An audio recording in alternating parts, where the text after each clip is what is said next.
Good morning friends, welcome to the prelims booster session. आज का पहला टॉपिक है incentivising semiconductor manufacturing in India. Topic economy के लिए इंपॉर्टेंट है।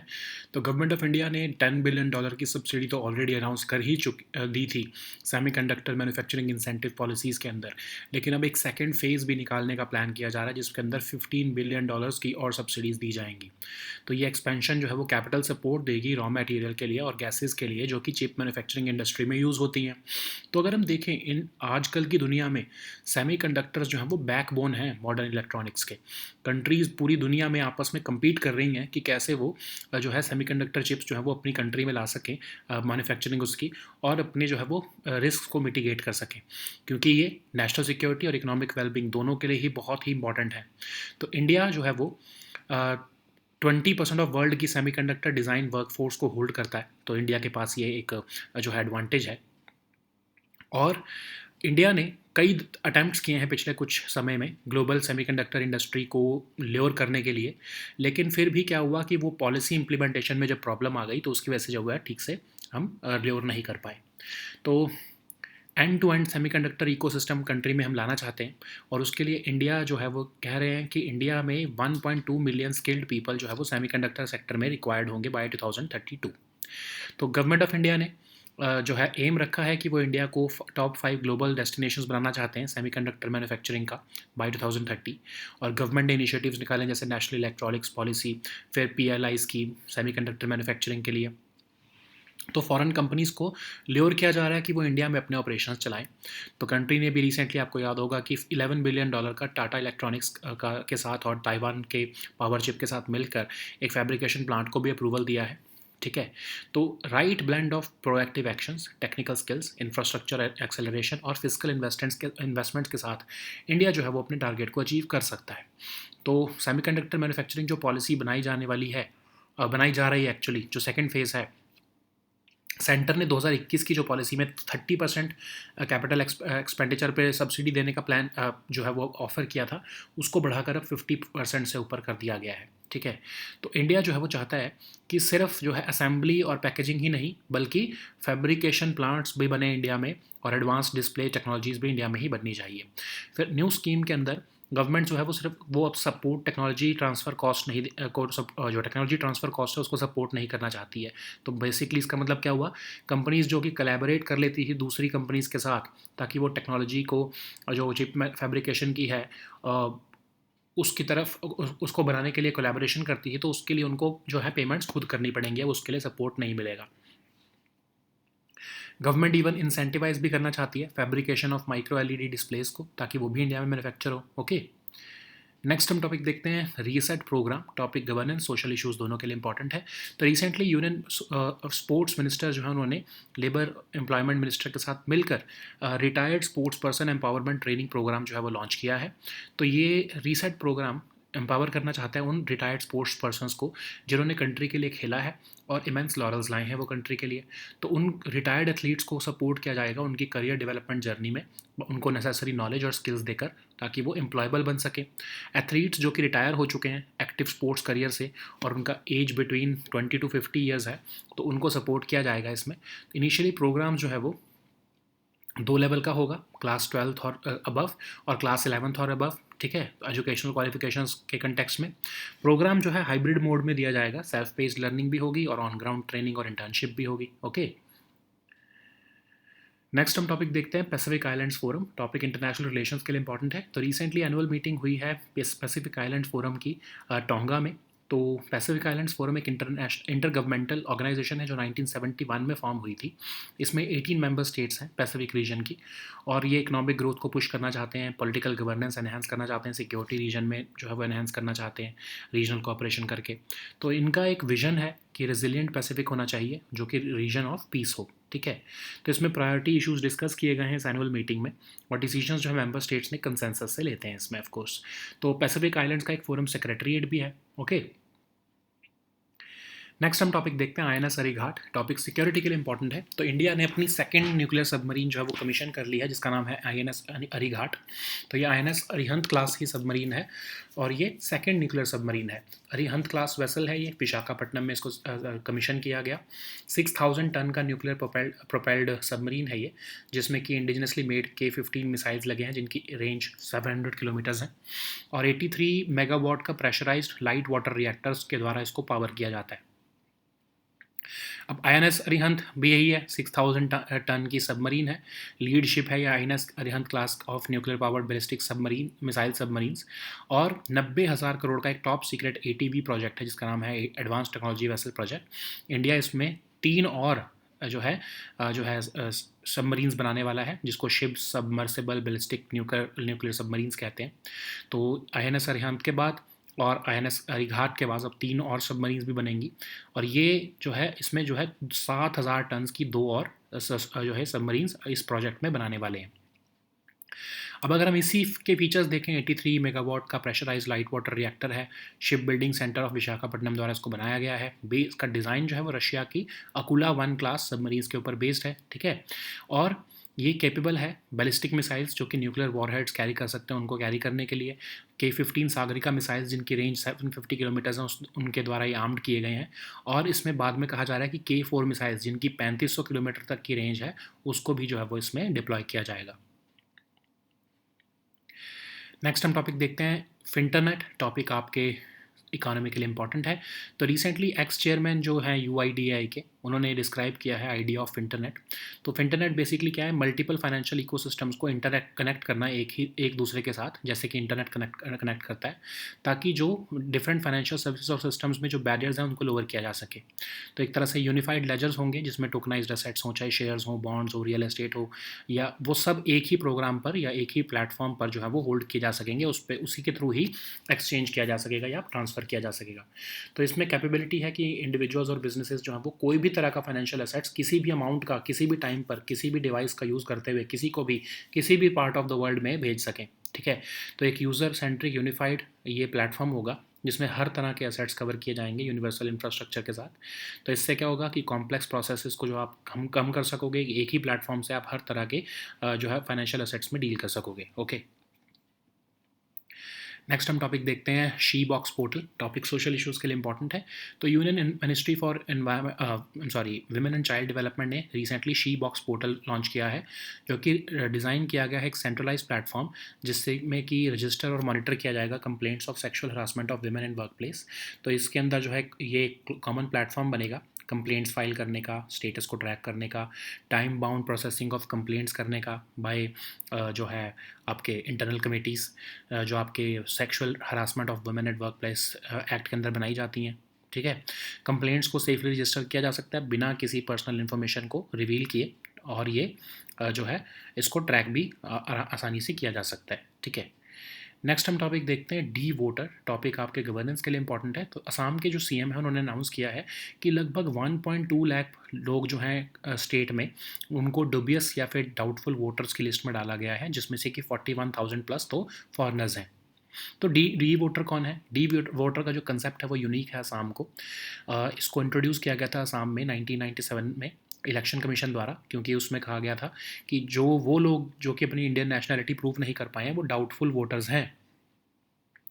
पर्सन्स जिनकी सिटीजनशिप डाउटफुल थी वो अंडर डिस्प्यूट है और डी वोटर्स की कैटेगरी में उन्हें डाला गया है। और ये कहीं पर भी सिटीजनशिप एक्ट में या सिटीजनशिप रूल्स में डिफाइन तो नहीं किया गया है डाउटफुल सिटीजनशिप या डाउटफुल वोटर का के डेफिनेशन को, लेकिन जो रूल्स फ्रेम किए गए 2003 में वो ये बताते हैं कि कैसे NPR जो आपका नेशनल पॉपुलेशन रजिस्टर है, national register of Indian citizens जो है वो बनाया जाएगा। तो जिसका उसमें नाम नहीं आता है और इवन ट्रिब्यूनल्स में उनको कोई रिलीफ नहीं मिलता है, वो डाउटफुल जो है वो वोटर की कैटेगरी में आ जाते हैं। क्यों? क्योंकि इंडियन सिटीजनशिप जिसके पास है ही नहीं वो डाउटफुल वोटर है, वो वोट नहीं कर सकता इलेक्शंस में, फिर वो अपने नेशन के जो है वो किसी भी ऑफिस में भी जो है वो रन नहीं कर सकता उसके लिए, ठीक है। तो अगर डॉक्यूमेंटेशन प्रोवाइड कर देते हैं वो जो डाउटफुल वोटर्स हैं कि वो कोई फॉरेन नेशनल या इलीगल इमिग्रेंट नहीं है, तो वो अब इस डाउटफुल वोटर की कैटेगरी से बाहर आ सकते हैं ट्रिब्यूनल के डिसीजन के बाद। लेकिन अदरवाइज़ अगर वो नहीं कर पाते हैं तो उनको डिपोर्ट कर सकती है गवर्नमेंट, या फिर उनको डिटेंशन सेंटर में रख सकती है।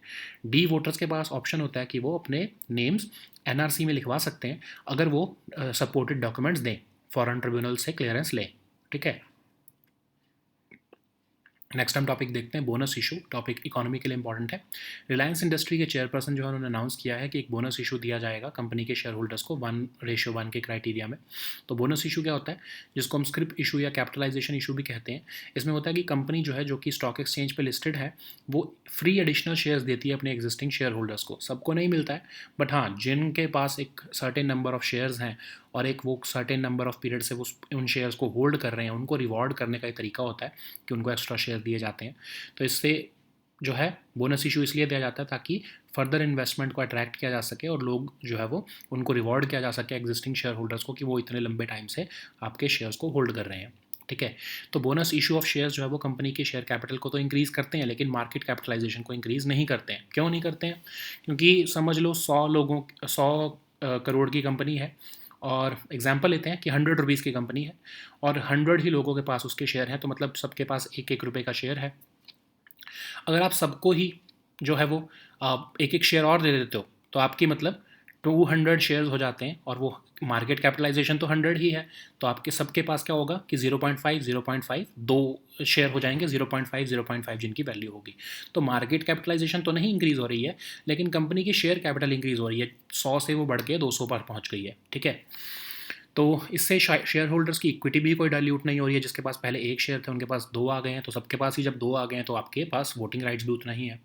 तो बोनस शेयर इशू जो है वो फंड किया जाता है कंपनी के हेल्दी प्रॉफिट से, और इशुएंस ऑफ बोनस जो है वो टैक्सेबल भी नहीं होता, क्योंकि इसमें एक्चुअली कोई जो है वो ट्रांसफ़र नहीं हो रहा है।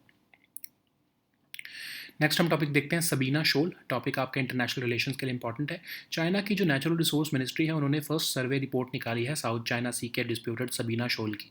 तो इसको हम जो चाइना जो है वो स्यानबिन रीफ भी कहता है।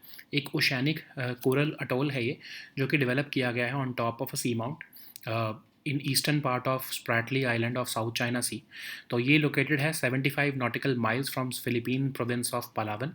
इसको कंसिडर किया जाता है कि ये पार्ट ऑफ फिलीपींस है, फिलीपींस का एक्सक्लूसिव इकोनॉमिक जोन, लेकिन चाइना इस क्लेम को नहीं मानता है। चाइना इसको क्लेम करता है, इस शोल को। ओके, नेक्स्ट हम टॉपिक देखते हैं solar paraboloid technology. Topic science and tech के लिए इंपॉर्टेंट है। तो वर्ल्ड ग्रैपल कर रहा है कि वो धीरे धीरे रिन्यूएबल एनर्जी की तरफ शिफ्ट हो, तो उसके लिए सोलर पैराबोलॉइड टेक्नोलॉजी जो है वो एक पोटेंशियली ट्रांसफॉर्मेटिव सोल्यूशन बन सकता है। कैसे? अभी हम समझते हैं कि ये क्या है टेक्नोलॉजी। तो ये एक advanced form of concentrating solar power technology है। एफिशिएंसी जो सोलर एनर्जी कैप्चर की उसको एनहांस करेगी ये। तो इसमें होगा क्या कि पैराबोलिक ट्रफ कलेक्टर सिस्टम के ऊपर ये काम करती है, जिसमें कि पैराबोलिक मिरर्स लगाए जाते हैं, जो कि सनलाइट का फोकस जो है वो एक रिसीवर की ट्यूब की तरफ पर्टिकुलरली फोकल जो उसका फोकस होता है वो वहाँ पर ट्रांसफ़र करते हैं।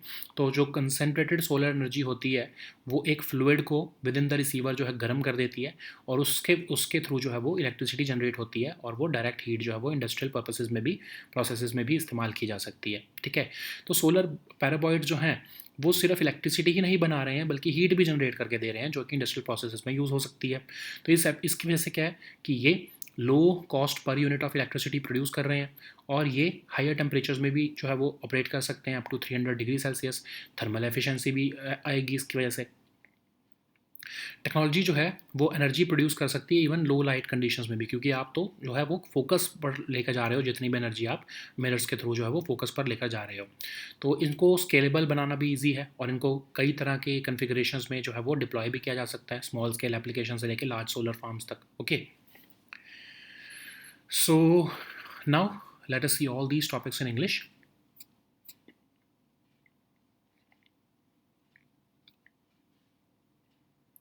So the first topic is incentivizing semiconductor manufacturing in India. This topic is important for your economy section. So Indian government has nearly exhausted $10 billion worth of subsidy under the ambitious semiconductor manufacturing incentive policies, but now it is planning to have a second phase with a $15 billion outlay. This expansion would provide capital support for raw materials and gases which are used in chip manufacturing. So if we want to look at India's semiconductor ambitions, then in today's world, we all know semiconductors constitute the backbone of modern electronics. Given their broad applicability, countries across the globe are strategizing to mitigate risks associated with over-reliance on a single source of supply for semiconductor chips. And this is also important to fortify our national security and economic well-being, considering the recent geopolitical conflicts. Okay, so India has 20% of the world's semiconductor design workforce, and we have a rapidly evolving technology landscape and a thriving domestic market, all of which are conducive in building an indigenous semiconductor ecosystem. So, in the past few decades, India has made multiple attempts to join the global semiconductor industry but fell short because of lack of proactiveness in policy implementation. So, we have an ambition to establish an end to end semiconductor ecosystem in India, and we want to also leverage the talent of India. So estimates are saying that India will require 1.2 million skilled people in the semiconductor sector by 2032, and the clock is ticking and India must develop its talent ecosystem fast. So government is aiming for India to be among the top 5 global destinations for semiconductor manufacturing by 2030. So government initiatives like the National Electronic Policy or even PLI schemes for semiconductor manufacturing are also boosting India's chip making aspirations. So India has been luring foreign companies to set up their operations in the country. For example, recently a fabrication plant worth $11 billion is being set up by Tata Electronics in partnership with Taiwan's Powerchip. And so therefore, with the right blend of proactive actions, tech skills, infrastructure acceleration, and fiscal investments, India can achieve the target. Okay. So in 2021, India launched the first phase of its incentive policy, which offered 30% capital subsidy for chip packaging and testing plants. Later, it was increased to 50% in 2022, and now in the second phase, we want to go one step ahead. Now, in the new scheme, we can see an increased focus on fabrication plants and more advanced display technologies. So, under the new incentive technology scheme, and the government does not want to support technology transfer costs, which means that companies which are collaborating with other companies to use their technology for chip fabrication may now have to pay for it themselves, because they are not bringing any innovation into India. They are just latching up to another company and claiming the subsidies. Okay, so India is also looking forward to have incentivize the fabrication of micro LED displays, okay, which is the next step of OLED displays that you generally use in your phones. Okay, so the next topic is reset program. This topic is important for your social issues. So Union Ministry for Youth Affairs and Sports has joined hands with Labor and Employment Ministry to launch this retired sports person empowerment training program. So this reset program is aimed to empower the retired sports persons who have played for the country and they have brought immense laurels to the nation. So this will support retired athletes on their career development journey by empowering them with the necessary knowledge and skills and making them more employable. So the athletes who have retired from an active sports career and they are aged between 20 to 50 years, who have been winners of certain international events or even national events, they will be eligible for this for to apply for courses under this program. So initially the programs will be of two levels based on educational qualifications, that is for those who are class 12th and above, and those who are class 11th and above below. Okay, so for this pilot project, Lakshmibai National Institute of Physical Education will be the leading institute to implement this program, and program will be offered in hybrid mode, that is self-paced learning as well as on-ground training and internship as well. Okay. So the next topic is Pacific Islands Forum. This topic is important for your international relations. So recently the annual meeting of the Pacific Islands Forum began in Tonga. So this Pacific Islands Forum is an intergovernmental organization formed in 1971, and it consists of 18 member states located in the Pacific region. So it aims to push for economic growth, enhance political governance and security of the region, and strengthen regional cooperation as well. So the vision is to have a resilient Pacific region of peace. It also discusses priority issues at its annual meeting, where decisions are made by the member states by consensus, and the decisions are implemented by the Pacific Islands Forum Secretariat. Okay. So the next topic is INS Arighat. This topic is important for your security section. So India has got its second nuclear submarine with the commissioning of INS Arighat into the Navy. And this INS Arighat will join its predecessor INS Arihant in strengthening the country's nuclear triad. Which means nuclear triad means that you have the capability to fire nuclear missiles not just from air but also from land and sea. Okay, so INS Arighat is named after Arihant because it is part of the Arihant class vessels, and it was commissioned in Visakhapatnam. So it is 6,000-ton nuclear propelled submarine, and it is armed with indigenously made K-15 missiles which have a range of over 700 kilometers. So like INS Arihant, it is also powered with 83 megawatt pressurized light water reactors, which allows it to remain submerged for longer periods when compared to conventional submarines. So INS Arihant is also a 6,000-ton submarine, and it is the lead ship of India's Arihant class of nuclear powered ballistic missile submarines built under the Advanced Technology Vessel Project, which is a top secret project of 90,000 crore rupees. And India is currently building 3 more SSBNs to follow INS Arihant. So after this second submarine INS Arighat, 2 more will be made, and the next two will be 7,000-ton SSBNs under this particular project.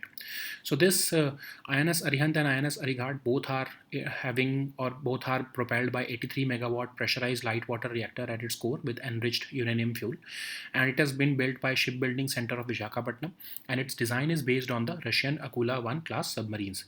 So this is basically called the Ship Submersible Ballistic Nuclear Submarine. Okay, and this is capable of carrying ballistic missiles with nuclear warheads as well, and it is armed with K-15 Sagarika missiles with a range of 750 kilometers. Later, it will also be armed with K-4 missiles, which are being developed by DRDO, and they will be capable of striking targets at a distance of up to 3,500 kilometers. Okay. So the next topic is Finternet. This topic is important for your economy section. So the ex-chairman of UIDAI has described the idea of Finternet. So Finternet would refer to multiple financial ecosystems interconnected with each other, much like the internet. So this would lower barriers between different financial services and ecosystems and systems. This would be built on unified ledgers, which will bring multiple financial markets like tokenized assets, shares, bonds, real estate on a single programmable platform. So it has the capability to enable individuals and businesses to transfer any financial asset they like in any amount at any time using any device to anyone else anywhere in the world, and financial transactions would be cheap, secure, and nearly instantaneous. So this will be very useful because it will be user centric, unified, which means that it will cover all types of assets with a universal infrastructure, and it will also reduce the complex processes that generally happen behind the scenes today and make transactions slower and expensive. So the next topic is She-Box portal. This topic is important for your social issues. So Union Ministry of Women and Child Development has recently launched the She-Box portal. So this portal is a centralized platform for registering and monitoring complaints of sexual harassment of women in the workplace. So this basically is a centralized repository of information related to internal committees and local committees which are formed across the country in both government and private sectors under the Sexual Harassment of Women at Workplace Act of 2013. So this common platform would allow the internal committees to file complaints, track their status, and ensure time-bound processing of complaints. And this portal will also allow real-time monitoring of complaints through a designated nodal officer. This portal will ensure that complaints will be safely registered without any personal information being publicly accessible. Okay. So the next topic is D-Voter. This topic is important for your governance section. So Assam CM has recently announced that nearly 1.2 lakh people in the state have been identified as D-Voters, that is the dubious or doubtful voters, and almost 41,000 plus have been declared as foreigners. So the concept of D-Voter is unique to Assam, where migration and citizenship are among the biggest political fault lines. So this concept was introduced in Assam in 1997 by the Election Commission of India, targeting those who could not prove their Indian nationality. So those people whose citizenship was doubtful or under dispute were categorized as D-voters during the preparation of NRC in Assam. So doubtful voters or doubtful citizenship has not been defined anywhere in Citizenship Act of 2003, or 1955 or 2003.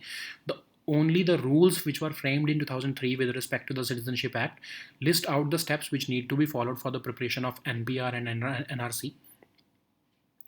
So those who could not prove their citizenship were put under the doubtful voters category, and because doubtful voters are not allowed to vote in elections, they are also not permitted to run for office in the nation's elections. So if they cannot provide supporting documentation, and if it is determined that an individual is a foreign national or an illegal immigrant, they can be deported or even placed in a detention center. So D voters have the option to apply and get their names included in the NRC as well, and this will be included only after they get clearance from Foreigners Tribunal. Okay. So the next topic is bonus issue. This topic is important for your economy section. Reliance Industries chairman has recently announced a bonus issue for the company's shareholders in a 1:1 criteria. So a bonus issue is also known as scrip issue or a capitalization issue. It occurs when a company which is listed on a stock exchange decides to offer free additional shares to the existing shareholders. So the company decides the number of bonus shares to be allotted to every individual investor for holding a certain number of shares over a certain period of time, and accordingly rewards them. So the bonus issue aims to attract further investment and reward its existing shareholders as it improves the company's or entity's market image. So a bonus issue of shares will increase the company's share capital, but it will not increase its market capitalization. Market capitalization is what? You just multiply the company's current stock price and the total number of outstanding shares. This is how you get market capitalization.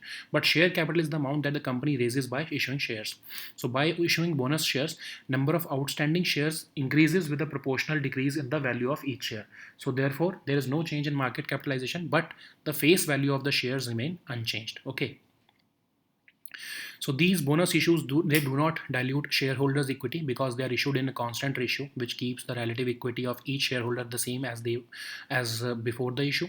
A bonus share is funded by the company's healthy profits, and the issuance of bonus shares is not taxable also. Okay.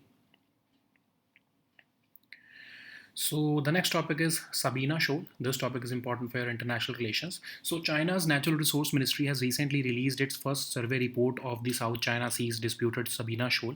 It is also known as Yangbin Reef by China, and it is an oceanic coral atoll which is developed on top of a seamount in the eastern part of Spratlys Island in the South China Sea.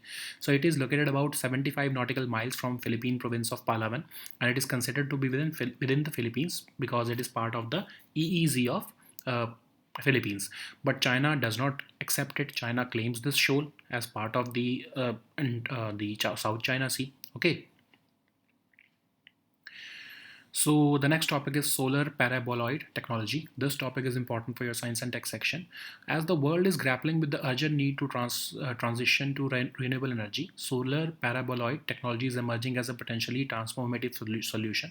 So basically, it's an advanced form of concentrating solar power technology, and it not only enhances the efficiency of solar energy capture, but it also addresses the limitations of traditional solar photovoltaic systems. How?